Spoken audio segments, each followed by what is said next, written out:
What's happening, YouTube? Welcome to another episode of Technique Tuesday. On this episode, we'll be reviewing some basic fundamental striking in Kali. For the sake of this video, we'll be doing drills that involve the impact weapon. So find your weapon, find some space to train, and let's get to it. So first things first, we're going to identify the difference between two strikes. First one being a slash, and second one being a snap. So a lot of these strikes come into combination very commonly, usually one after the other, and there's two big differences, but there's a lot of similarities as well. The first big difference between a slash and a slash starts from one side of your body and will finish on the other side. Okay, so for reference, if we start in an open or neutral position, we'll end up slashing into a closed position. So what that means is when I'm slashing, I'm cutting through my target, ending up on the other side. Now, versus a snap, when I do a snap, wherever it starts, traditionally, when I strike my target, it'll return to the point of origin. So if I start neutral or open, I'm going to finish open. If I start close, I'm going to finish close. So one of the main reasons why we decide to do a slash or a snap is the strike is dependent on the range. And so the range is between myself and my opponent. Whenever I go for a slash, usually it's in my long range where I can stretch it out a little more and finish. Give nice big swings and allow me to cut and stay very simplistic in my striking. When I go for a snap, that's usually when I take a step closer. A lot of times I use this to follow up, and this will be kind of medium range. And this is more of a stunning strike. Okay, it doesn't have the follow through that a slash does, but it does carry that stunning impact that you can add in, whether you have the speed attribute or you have the opening in terms of timing.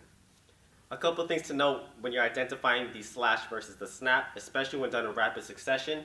When you're dealing with these slashes, they'll be much more flowing from one strike to another. It's almost going to look like it's one solid strike. When you look at these snaps in rapid succession, they're more of kind of a boxer punch feel. So they're going to be very sharp, straight in, straight out motions. So now that we've identified the two strikes, now let's learn how to train them. Starting off with the slashes, the best way to train the slashes is to practice it in a set pattern. Now, if you don't have any, our video on the Kali basics for beginners is a really good one to follow. This is our 10 basic strikes. So if you want to check that out real quick, click the link up here. It'll guide you to it. For this video, we'll be using the first 6, but we're going to pair them together. So we're going to be doing angle 1 and 2, angles 3 and 4, angles 5 and 6. So what I'm going to do is I'm going to start off in my right lead in my neutral position. And as I give my angle 1, I'm going to let my body influence the motion. So once I strike, I'm going to twist my hip over. I'm going to be on my right tippy toe, ending up in my closed position. I'll use that same momentum to do the backhand strike on my angle 2.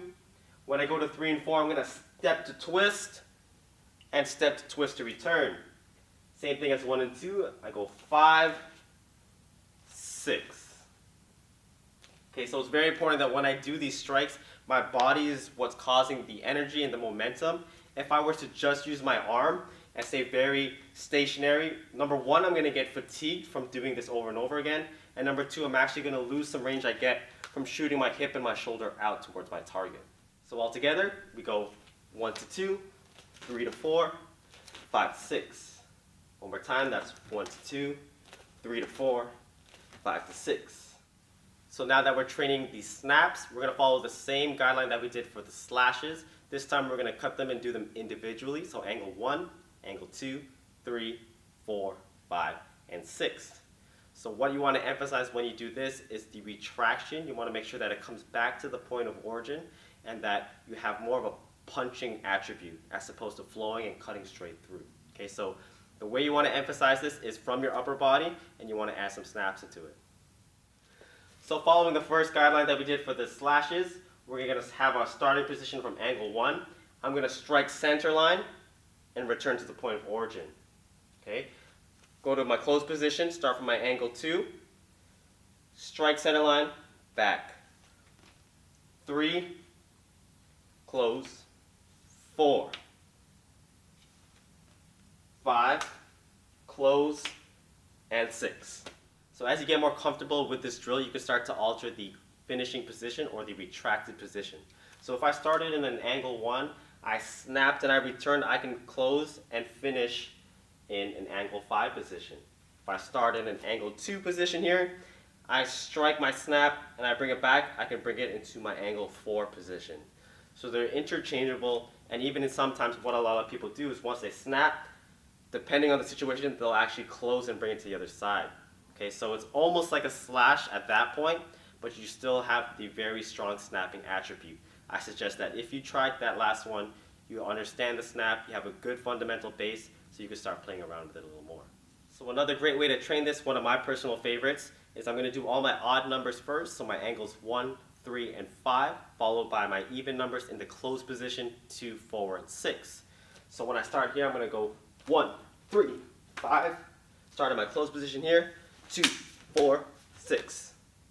That way I get a really, really good sharp snap, and I learn how to develop the attribute by doing it in rapid succession. And lastly, what we want to do now is we want to take the slashes, we want to take the snaps, and we want to put it together. So a really easy way that you can train this is actually following our 4 count to P2P drill in single stick. If you haven't watched that video, click this link up here. It's one of our older ones. You can do it with a partner, but you can also shadow it on your own. So what you're going to do is you're going to start in your fighting stance once again, right lead. And what I'm going to do is I'm going to emphasize the slash, making sure that I end up in a closed position, hip turned over on my tippy toe. When I'm going to snap, I'm going to target with my angle 6, and I'm going to be going for the knee. So I'm going to come back, snap, but return in that position once again. Okay, from there I'm going to mirror that, and I'm going to go into 3, which would be my angle 2. This is going to be a slash. Once I finish the slash, I want to make sure that I finish in a clip position, nice and tight, prepping for my number 4, which is an angle 5, striking to the other knee. Hit, bring it back. From the other side, we go 1, 2, 3, 4. So when you're practicing your flow, putting in the slash and snaps together, a couple things that you want to focus on is understanding and envisioning the range of your opponent. So usually we start off with the slashes to close the distance, but a great analogy that we use for the slash versus the snap is the boxer's jab and a cross.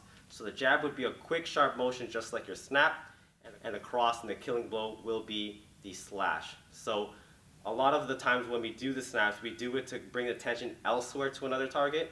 We do it to get the stick away so that we can follow through and have a nice clean cut with our slashes. Alright, so that was your Technique Tuesday for this week. I hope you guys enjoyed the video. If you haven't already, make sure you guys hit the subscribe button, help us out, and let us know in the comments below, what do you want to see on this channel? We listen to it, we look for it, we want to keep giving you guys great content, so help us out, give us some feedback, and until next time, catch you guys then.